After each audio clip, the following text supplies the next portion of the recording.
Meu nome é Samuel Martins. E esta é a história da minha vida. Ou melhor, do que restava dela antes que eu finalmente entendesse o significado da palavra graça. Durante muitos anos, eu fui um homem que ignorava completamente a existência de Deus.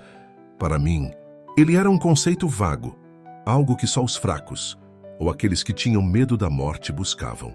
Eu, por outro lado, me achava invencível, intocável, um homem que conseguia tudo o que queria, com minhas próprias mãos. Era casado com Mariana, uma mulher bonita, doce, mas que aos poucos eu havia transformado em apenas uma figura de fachada em minha vida.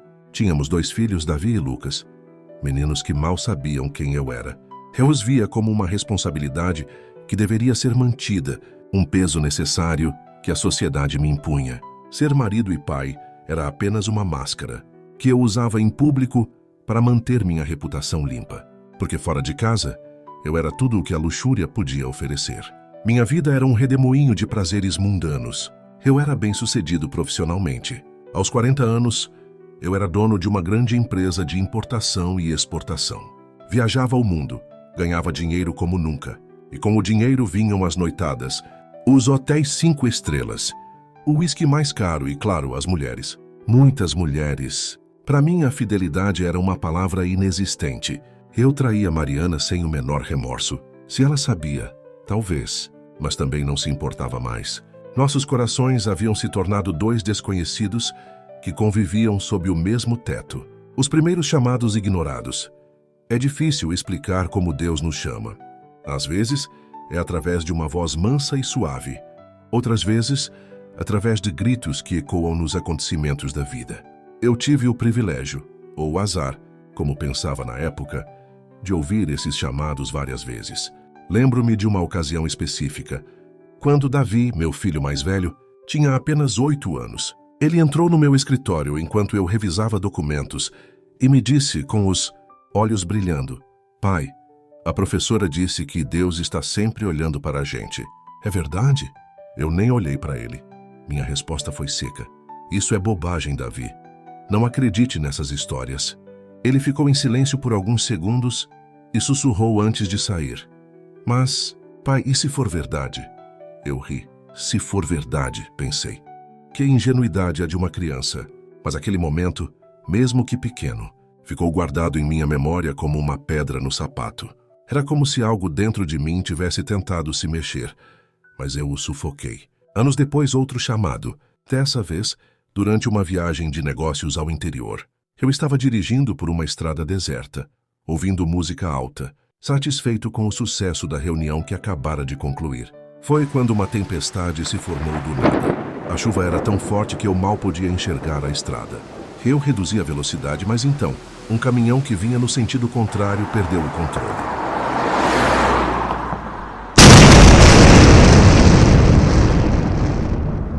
Tudo aconteceu. Em segundos, eu senti o impacto e a escuridão tomou conta. Quando acordei, estava no hospital, com um corte profundo na testa e um braço quebrado. O médico olhou para mim e disse: "Senhor Samuel, você teve muita sorte. O caminhão pegou o lado oposto. Se tivesse atingido você diretamente, não estaria vivo." Sorte, pensei. Apenas sorte. Mas Mariana, que estava ao meu lado, segurou minha mão e disse baixinho: "Foi Deus que te livrou." Eu puxei minha mão e, ainda irritado, respondi: "Deus?" "Não seja ridícula, Mariana. Foi o airbag e o cinto de segurança." Mais uma vez, eu ignorava o óbvio, o fundo do poço. Minha vida continuou na mesma direção e, a cada ano, eu me afundava mais. Mariana já não me confrontava. Ela havia desistido de mim e do nosso casamento. Davi e Lucas cresciam sem um pai presente. E eu me tornava um homem cada vez mais vazio, ainda que meu exterior brilhante enganasse a todos. Foi numa noite de sexta-feira que tudo mudou. Eu havia saído do trabalho direto para uma festa com amigos. Bebemos muito, rimos e, como sempre, eu não voltei para casa. Na manhã seguinte, eu estava dirigindo de volta. Ainda embriagado, a mente confusa, o sol nascendo no horizonte. Foi nesse momento que aconteceu. Eu estava em alta velocidade quando um carro menor entrou na pista. Para evitar o choque, girei o volante com tudo. O carro saiu da estrada, capotou 3 vezes e parou a poucos centímetros de um abismo. O vidro havia estilhaçado. O carro estava destruído e eu estava vivo, vivo. Com as mãos tremendo, saí do carro. O silêncio ao meu redor era assustador. Eu olhei para o abismo, onde o carro poderia ter caído, e senti uma onda de pavor percorrer meu corpo.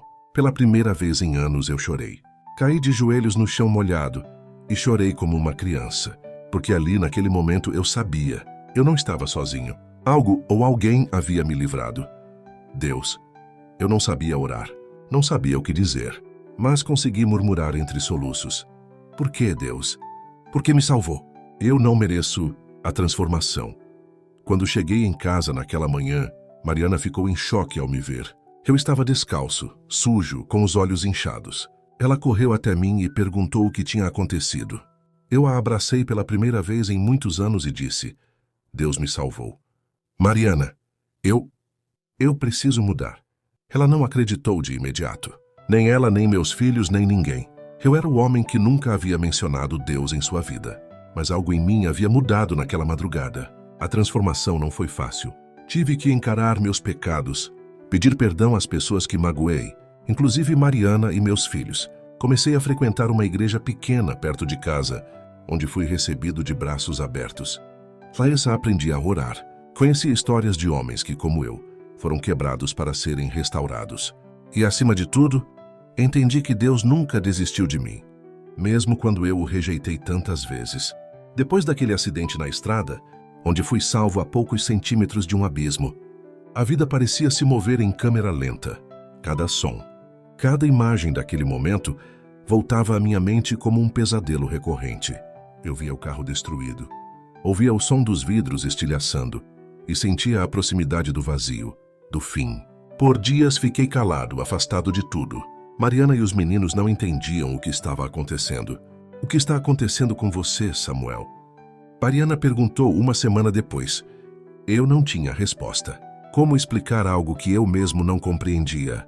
Tudo o que sabia era que havia escapado da morte de uma forma inexplicável. E por mais que tentasse ignorar, eu sabia que havia algo, alguém por trás daquele livramento. Na minha mente racional, a palavra Deus ainda causava resistência. Eu, um homem acostumado a controlar tudo, não queria admitir que havia algo maior do que eu.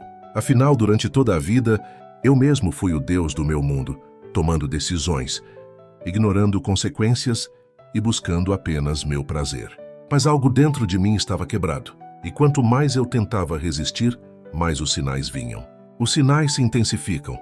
Alguns dias depois, enquanto trabalhava sozinho no escritório, recebi uma ligação inesperada. Era minha mãe, que há anos tentava me convencer a visitá-la na igreja onde congregava. Ela disse com a voz serena: Filho, tive um sonho com você esta noite. Vi você caído em um lugar escuro, mas uma luz te envolvia e te levantava. Não sei o que isso significa, mas Deus me disse que está te dando uma nova chance. Eu fiquei em silêncio, sem saber o que responder. O que ela disse fez o sangue gelar em minhas veias.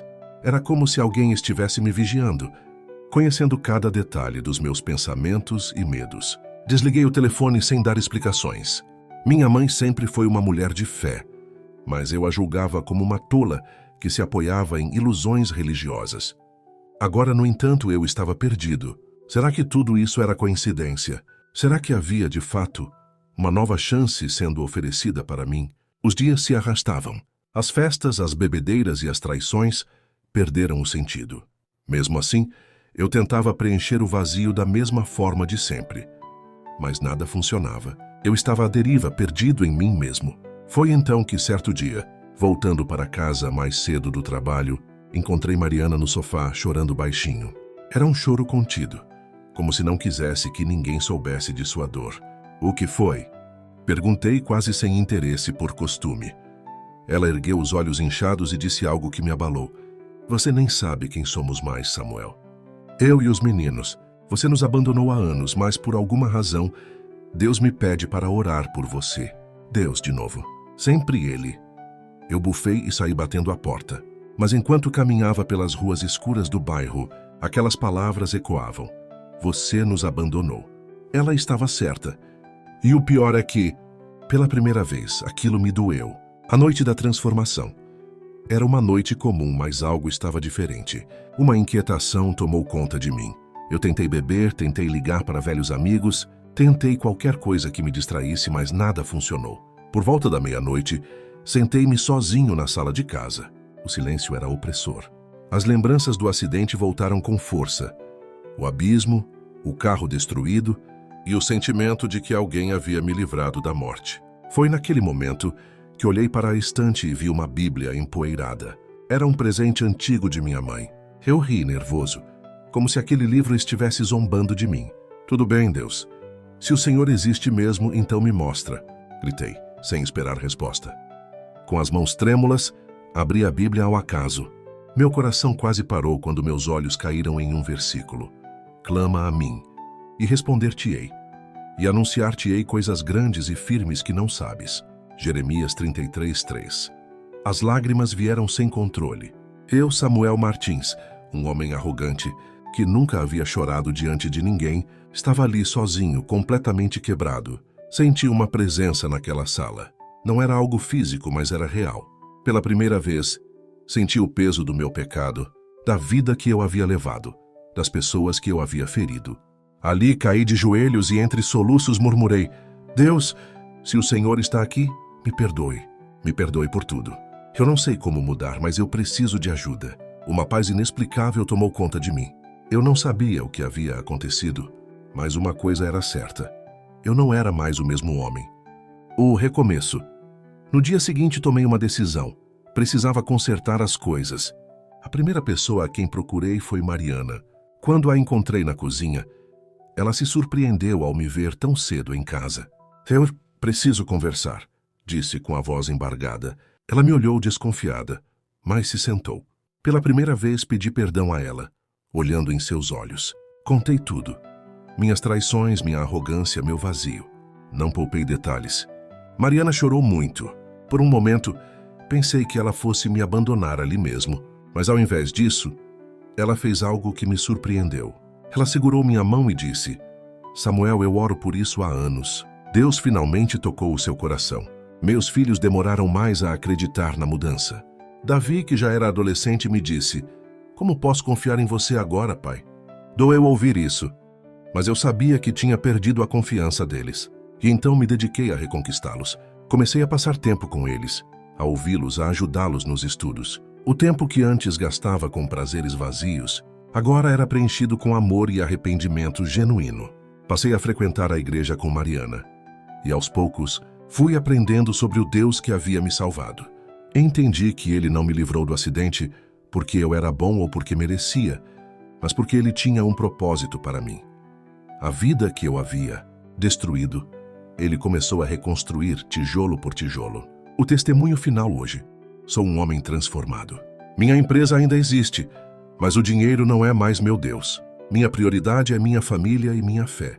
Mariana e eu reconstruímos nosso casamento sobre uma base sólida: o amor de Cristo. Meus filhos, embora tenham demorado a confiar novamente, hoje me chamam de pai com orgulho. Se você está ouvindo esta história e sente que sua vida está perdida, quero te dizer, não importa o quão fundo você tenha caído, Deus pode te levantar.